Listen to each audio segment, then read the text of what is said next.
चुनाव के बीच विरासत टैक्स पर सियासत गर्म है। कांग्रेस और भाजपा आमने सामने है। वजह है इंडियन ओवरसीज कांग्रेस के अध्यक्ष सैम पित्रोदा का बयान। पर इस बयान से कांग्रेस ने किनारा कर लिया है। राहुल गांधी ने कहा, मैंने ऐसा नहीं कहा। खड़गे बोले, मोदी वोट के खातिर खेल खेल रहे हैं। पार्टी महासचिव जयराम रमेश ने कहा कि यह उनके निजी विचार है, इसका पार्टी से कोई मतलब नहीं है। दूसरी तरफ पीएम मोदी, अमित शाह समेत भाजपा के कई बड़े नेता अपनी अपनी रैलियों में कांग्रेस पर हमला बोल रहे हैं। अब सवाल है कि आखिर सैम पित्रोदा ने कहा क्या था। पित्रोदा ने कहा कि में विरासत टैक्स लगने पर बहस होनी चाहिए। अमेरिका में विरासत टैक्स लगता है।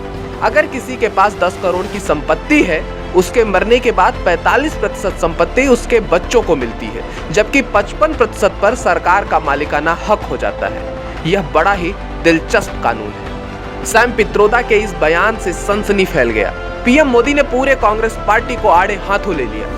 अब कांग्रेस का कहना है कि वो इनहेरिटेंस टैक्स लगाए, माता पिता से मिलने वाली विरासत पर भी टैक्स लगाए।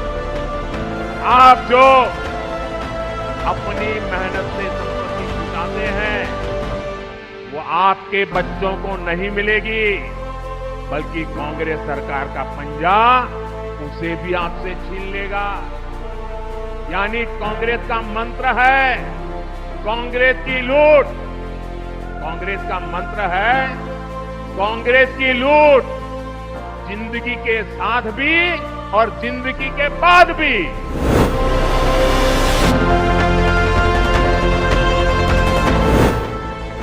संपत्ति के बंटवारे पर बढ़ते राजनीतिक विवाद के बीच सुप्रीम कोर्ट ने कहा कि संविधान का उद्देश्य सामाजिक बदलाव की भावना लाना है। यह कहना खतरनाक होगा कि किसी व्यक्ति की निजी संपत्ति को समुदाय का भौतिक संसाधन नहीं माना जा सकता। सुप्रीम कोर्ट ने संविधान के अनुच्छेद 39B की जस्टिस अय्यर के फैसले का भी संदर्भ दिया। बेंच ने कहा कि संपत्ति बंटवारे में मार्क्सवादी व्याख्या का पालन नहीं किया जा सकता। 9 जजों की पीठ ने सुनवाई करते हुए कहा कि संविधान का मकसद सामाजिक बदलाव लाना है। वह संविधान के अनुच्छेद 39B की जस्टिस VR कृष्णा अय्यर की 1977 की मार्क्सवादी व्याख्या का पालन नहीं कर सकती है। दरअसल उस व्याख्या में कहा गया था कि पब्लिक की भलाई के लिए एक समुदाय के मटेरियल रिसोर्सेज में रीडिस्ट्रीब्यूशन के लिए प्राइवेट प्रॉपर्टीज शामिल होंगी। Bureau report, Bharat Shri.